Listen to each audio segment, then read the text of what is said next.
आजिर उत्कर्ष ओडिया कार्यक्रम आमर विषय वस्तु है कार्यपत्रिका 22 जोटा कि आम सहयोगात्मक शिक्षण सोपान जाऊँगी प्रश्न अनुଯାयी उत्तर लिखा। प्रश्न नंबर 1 कही पूर्वे साधु माने गहन कानन रे रहुथिले गार दिया शब्द को बदलाई लिखा।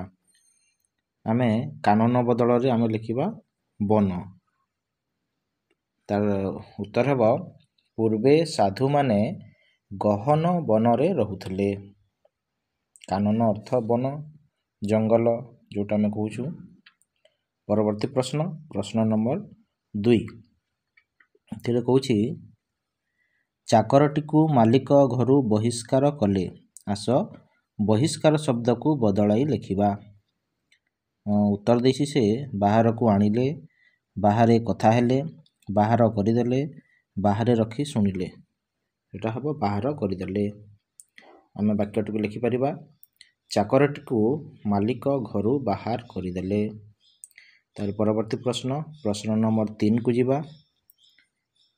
भुंजीबा निमंते खाद्य दियागला भुंजीबा शब्दर अर्थ खोजी लिखा।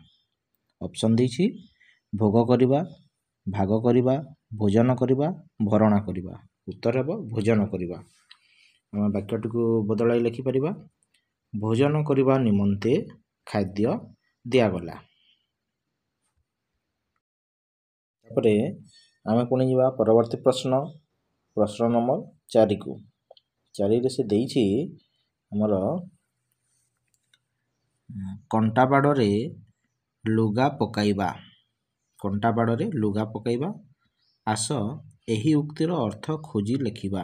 ऑप्शन देछि कंटा बाड़े लुगा सुखाइबा कंटारे लुगा गुड़ेइबा अकारण रे कली करिबा लुगारे कंटा पकाइबा। उत्तर हेबो अकारण रे कली करिबा। परवर्ती प्रश्न प्रश्न नंबर 5 को जीवा।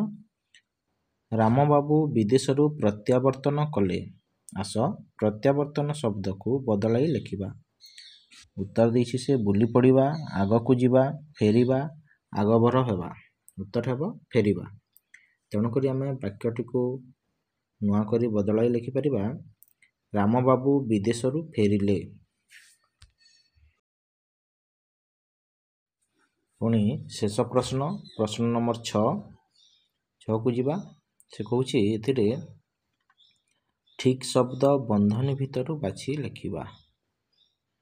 आमर किसी उत्तर देछि बंधनी भितर बंधनी आम बाछि लिखा। प्रथम देछि बिराड़ी डैश शिका छिड़िला।